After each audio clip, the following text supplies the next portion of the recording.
Good evening, I'm John Yang. It's been nearly a year since Russia launched its full-scale invasion of Ukraine, and today, for the first time, the United States labeled Russia's actions there as crimes against humanity. The war stands at a crossroads. Both Moscow and Kyiv hope to gain momentum in the coming weeks. Nick Schifrin is in Kramatorsk, Ukraine, near the front line. Nick's reporting in Ukraine is supported by the Pulitzer Center. 1,100 miles from the front, Vice President Harris today detailed Russian crimes and called for accountability. Russian forces have pursued a widespread and systemic attack against a civilian population. Gruesome acts of murder, torture, rape, and deportation. Among her examples of crimes against humanity, a Russian strike on a Mariupol theater that killed hundreds of women and children as they hid. And the Russian massacre and mass graves of Bucha. Ukraine has gone a step further and accused Russia of genocide. That was a word repeated today in Munich by Ukrainian Foreign Minister Dmytro Kuleba, who also predicted the West would go further than it's been willing on weapons and send jets. I will take a risk by saying that Ukraine will receive planes. It's a matter of time and procedure.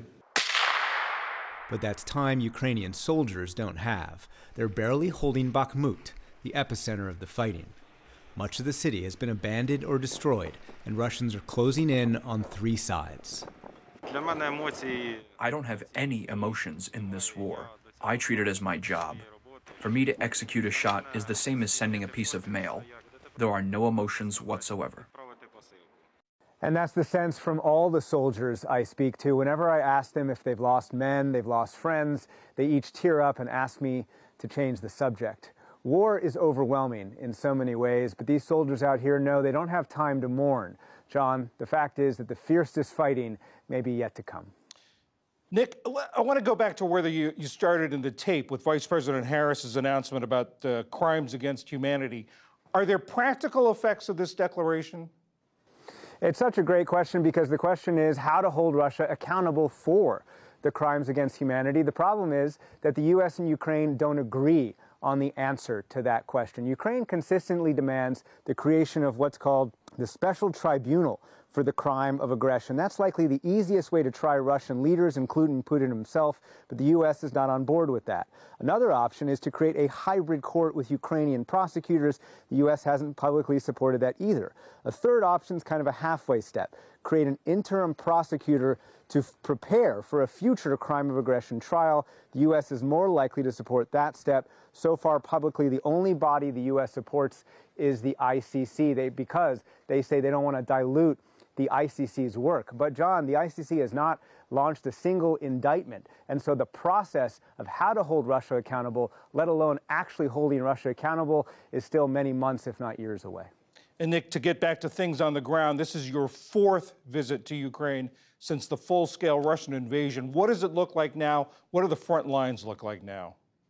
The front lines are very active, much more so even than a few months ago, especially here in Donetsk province. That is where U.S. and Ukrainian officials believe that the Kremlin is focused, trying, at least in the short term, to seize the entire province. And this Russian offensive looks like much of the previous Russian offensives, largely focused on artillery around the city of Bakhmut, where U.S. officials now say the private military company Wagner has suffered 30,000 casualties. But the front extends 50 miles north and south, so Ukraine will have to hold off that Russian wave while also preparing to launch its own counterattack. That will probably have to wait for some Western armored vehicles that the U.S. certainly hopes arrives in the next few weeks. And the U.S. and Ukraine admit that what happens on this front over the next few months, both the Russian offensive and the Ukrainian counteroffensive, will help determine the fate of the war. And, of course, we're coming up on the first-year anniversary of this full-scale invasion. Is the United States planning anything or doing anything to mark it? The highlight will be President Biden's trip to Poland next week. He's going to be there to meet Eastern European allies, give us big speech on Tuesday night, which U.S. officials say he will promise to continue U.S. support for Ukraine and to hold Russia accountable. At the UN, there'll be a 2-day special General Assembly session. Again, discussions of how to hold Russia accountable and how to rally behind Ukraine. But, John, the concerns here are what Russia plans for the one-year anniversary. Putin gives a big speech on Tuesday, and those Russian forces are trying to make progress clearly just a few miles from here ahead of that date, John. Nick Schifrin in Ukraine. Nick, to you, cameraman Eric O'Connor, and your entire team, please stay safe. Thanks, John.